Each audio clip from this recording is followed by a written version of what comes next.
আসসালামু আলাইকুম। আশা করি আপনারা সবাই ভালো আছেন, আমিও ভালো আছি।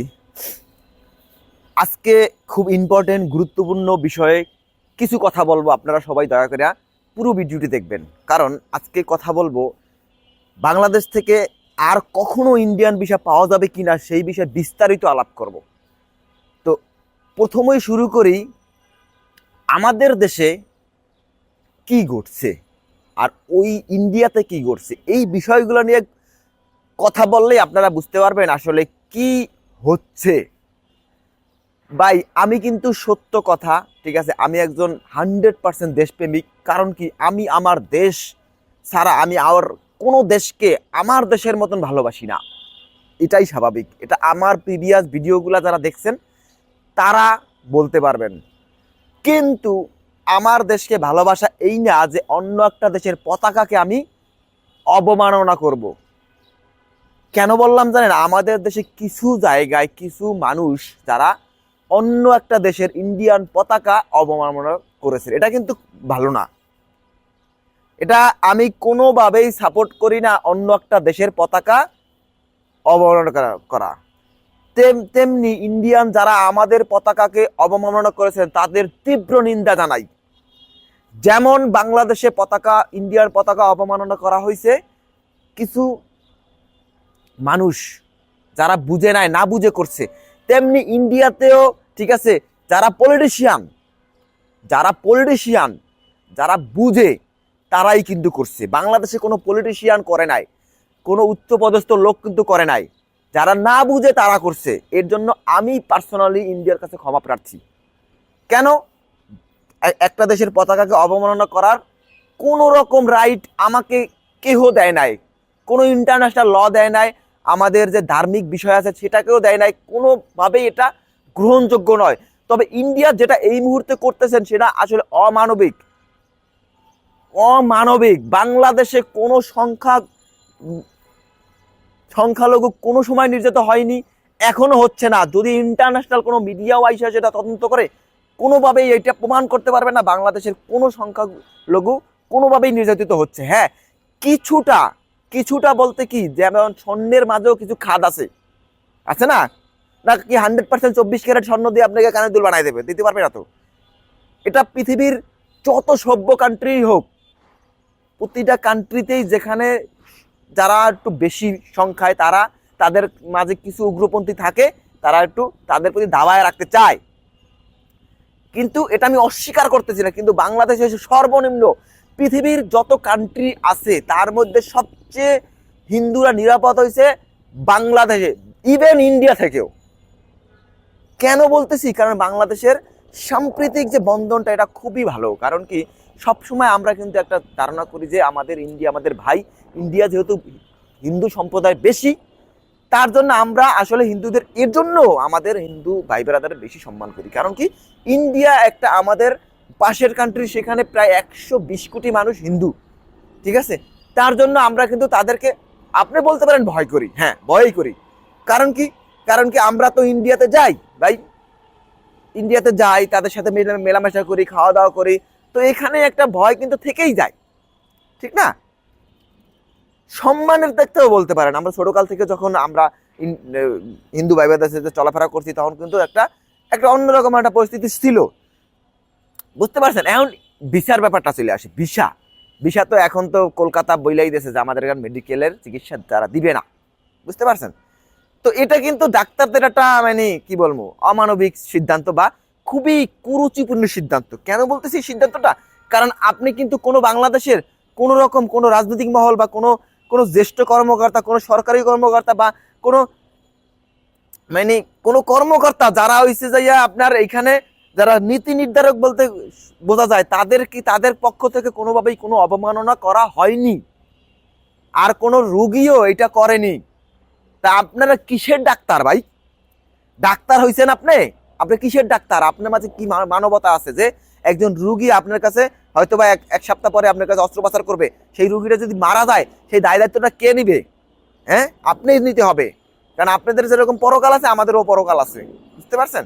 তো আপনার কোনো ডাক্তারই না, আপনারা কলকাতা যারা ডাক্তাররা আছেন কোনো ডাক্তারই না। কারণ আপনারা এইভাবে রুগী বয়কট করতে পারে না। হ্যাঁ, ইন্ডিয়ান এম্বাসি ইচ্ছা করলে সব ভিসা বন্ধ করে দিতে পারে, কারণ তাদের এটা অধিকার। ঠিক আছে, একটা দেশের একটা সার্বভৌমত্ব অধিকার যে একটা দেশের প্রতি ভিসা নিষেধাজ্ঞা দিতে পারে। কিন্তু আপনি একজন ডাক্তার হইয়া, পৃথিবীর সবচেয়ে ভালো পেশার একজন মানুষ হইয়া আপনি একটা মানুষকেই বয়কট করতেছেন, এটা আসলে অমানবিক। কারণ কোনো রুগী করে নাই, কোনো নীতি নির্ধারক এটা করে নাই, করছে কিছু অবুঝমান মানুষ। বুঝতে পারছেন? তেমনি ঠিক আছে, আমি ইন্ডিয়ান যারা আছেন, ইন্ডিয়ান যারা আমাদের কনসুলেটে হামলা চালাইতেছেন, যা করতেছেন, আপনারা কিন্তু একটা বোকার স্বর্গে বাস করতেছেন, অশিক্ষিত। কেন অশিক্ষিত বলতেছি জানেন? কারণ কি, আমরা বাংলাদেশের বেশিরভাগ মানুষই কিন্তু ইন্ডিয়ার সাপোর্ট করি। কেন সাপোর্ট করি? শুধুমাত্র পাশের কান্ট্রি। তবে সেখানে সাপোর্ট করার একটা কারণ আছে, কারণ আমরা কিন্তু পাশের প্রতিবেশীকে ভালোবাসি। কিন্তু সেই সাপোর্টটা এই না যে আপনাকে আমি কলা দিয়ে দেবো, আপনাকে আপনি বালু দিয়ে দেবেন, তা না। 100 গ্রাম বালু দিবেন, তা না। আপনাকে কলা দিব, আপনি আমাকে কমলা দেন। ঠিক আছে, সেই স্বার্থগুলা, বাংলাদেশের স্বার্থগুলো যদি বজায় থাকে, আমরা ইন্ডিয়াকে গলায় গলায় গলায় রশি দিয়া, গলায় একদম সবসময় বন্ধন দিয়ে রাখবো। ঠিক আছে, আপনি ভাইবেন না যে এই একজনে বলতেছে বাংলাদেশ দখল করে ফেলাবো, একজনে বলতেছে এই যে চিটাগাং দখল করে ফেলাইবো। এত সোজা না মামা। ঠিক আছে, এত সোজা না। বাংলাদেশের 70% মানুষ ইয়াং। এত সোজা না আইসেন দখল করতে। ঠিক আছে, একদম কলা ধরাই দেবো। এত সোজা না। আমাদের ইন্ডিয়া কোনোভাবেই যাওয়ার দরকার নাই। বাংলাদেশের চিকিৎসা ব্যবস্থা আছে, ঠিক আছে, তাতেই আমরা সাপোর্ট দিতে পারবো। আমাদের জনবল আছে অনেক, ঠিক আছে, কিন্তু আমাদের অবকাঠামোর অভাব, জায়গার অভাব। যাই হোক, আমরা সেটা হয়তো বা 2-1 বছরের মধ্যে করে ফেলবো। আমাদের এখানে বিশ্বমানের হসপিটাল আসতেছে, ঠিক আছে, আমরা সেটা করেও ফেলবো। আপনারা যখন থু থু থু থু করবেন, ইন্ডিয়ান যারা ব্যবসায়ী আছেন, আমি তাদের প্রতি সহানুভূতি জানাই। ভাই, আপনারা আন্দোলনে নামেন না কেন? ঠিক আছে, এই যারা করতেছে তারা তো নিজের রাজনৈতিক স্বার্থে করতেছে। এই যেটা করতেছে রাজনৈতিক স্বার্থে করতেছে।